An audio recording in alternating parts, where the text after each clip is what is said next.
when lockdown started in South Africa, there was just this mass fear that we now all are going to get it. How did you guys experience it?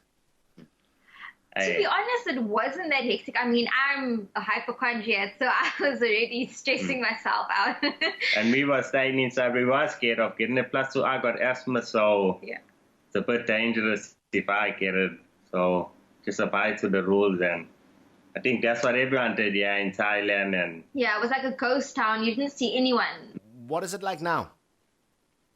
Now everything's it's actually back to normal everything's now. back to normal now. Everything, the schools are open because when I still walk, I see the children on the buses. Yeah. So Schools open the 1st of July.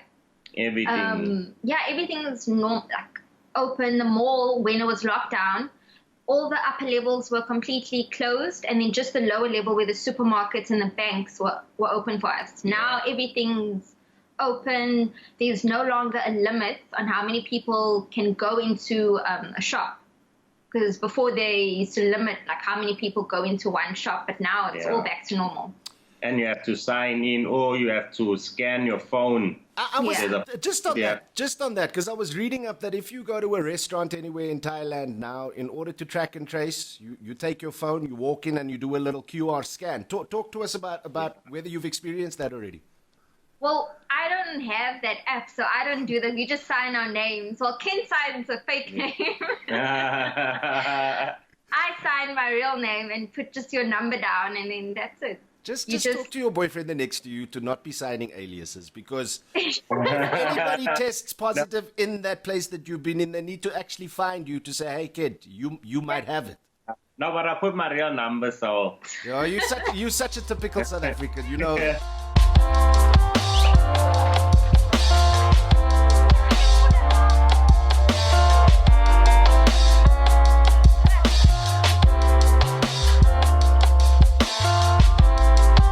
Now I would say it's reduced a lot. Like there's not a lot of people wearing masks, but I always go out wearing masks. Yeah, even not me, a lot of them. but not a lot of them. Some, like you can say 40, 60, 40% wearing masks, 60 not wearing.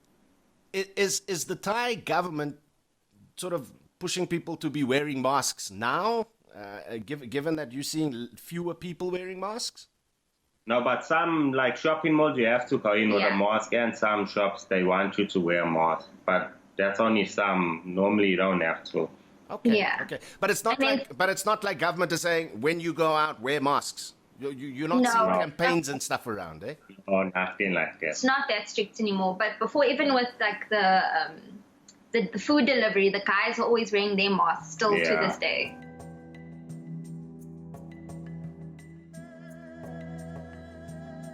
I just feel as if they just follow rules. As a Thai society, if the rule is set, people just follow the rules. Yeah, they just and they keep their meters. If they're walking close to one, they'll actually move like far away and walk on the other side. They tend to like move out of the way if someone's coming. They're not on top of you. Never have, yeah. Do you feel safe? Do you feel free to move about? Yeah, no. They Can do do feel anything. very safe here, like very comfortable with going out, and there's still a lot of safety precautions here in this apartment building as well. Like what? Like all of our doors are open. Well, not our door, but I mean... Like the gates and everything. The gates are all open to reduce touching. Like there was a time where we couldn't use the elevator.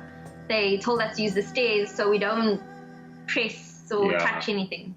And people are not clamped up together. Yeah. So the scene is back in full effect and people are enjoying themselves like they normally would? Yes. I don't know about the bars opening though. Yeah, the bars are not open yet, but soon. Because they're not serving alcohol at any restaurants. Oh, but for alcohol, they only stopped it for 10 days. 10 days, yes. They were doing so, I don't know why, but it's just 10 days. But cigarettes have been going on, haven't even stopped. They haven't stopped at all. There was something in particular that I wanted to talk to you guys about, and I just wondered if you had witnessed anything, because in my research about Thailand's low infection rate, a couple of doctors have suggested that the reason why it's so low is because of something called nasal irrigation. Meet Dr. Amy Baxter. Well, that's not the real doctor. She's just a stock footage actress. Okay, this is the real Dr. Baxter, who's also the inventor of the Buzzy Bee pain relief system from which she made a fortune. Welcome back to our actress doctor. Now, Dr. Baxter believes whether COVID makes us sick or not depends on our viral load. And since so much of it comes through our nasal cavities, flushing it out gives the immune system time to figure out what it needs while fighting the enemy. At least that's the thinking. Coincidentally, Baxter's research suggests 80% of Thai people hit the Neti Pot twice a day. The idea is being studied currently at institutions like Stanford and NYU. So before we all say to a vaccine that has never been created against a coronavirus, have you seen a couple of Thai people with a little Neti Pot pouring stuff down their noses? No, I don't think so. No, I haven't. But I actually read the article after you told me about that just to look. And I've seen, they said that's like the methods that they take, but I haven't seen it personally. Yeah, they don't even sell it in the shops here. Now, I'm not saying we should rush out and make nasal irrigation companies an absolute fortune, and there are plenty out there. What I am looking at is how peculiar it is that all we see is discourse around finding a vaccine.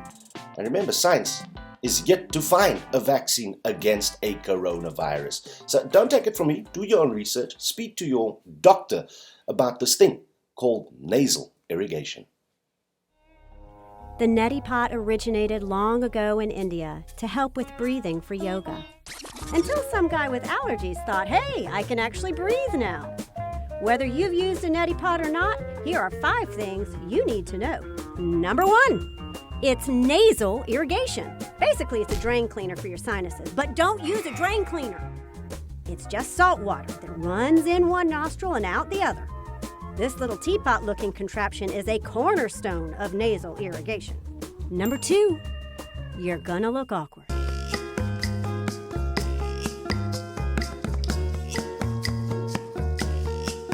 Number 3, use sterile water.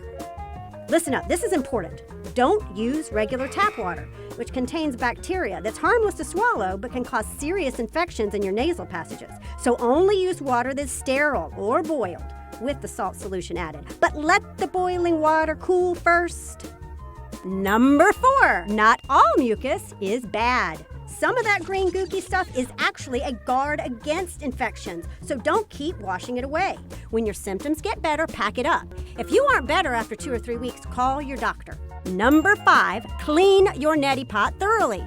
Anytime you're pouring something into your nose, it's a good rule to keep things clean. If it's dishwasher safe, even better. And just like you throw out your toothbrush after a while, do the same with your Neti Pot every few months and start fresh. And there you have the good, the bad, and the gross about Neti Pots. So, my fellow South Africans, I haven't found too many areas where Thailand has dealt with COVID differently to the way that we have. In fact, if you look at testing alone, by the 24th of June, Thailand had reached only 470,000 tests nationally. By the 3rd of July, South Africa surpassed 1.7 million tests. Yet, South Africa's death toll, around the region of 3,000, which is just about the same number of total infections in Thailand. The one area where I have seen a glaring difference, in South Africa, 16.5 million of us live in abject poverty. In Thailand, there are 10 million less people living below the breadline.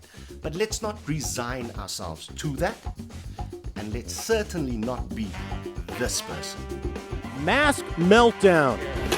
A woman in Dallas loses it after she was reportedly asked to wear a mask in the grocery store. This woman in Colorado actually spat at a gas station attendant after he refused to serve her because she was maskless. It's ridiculous. No law is objective. And a Trader Joe's customer had a full-blown tantrum after she was reminded that masks are mandatory. Democratic pigs!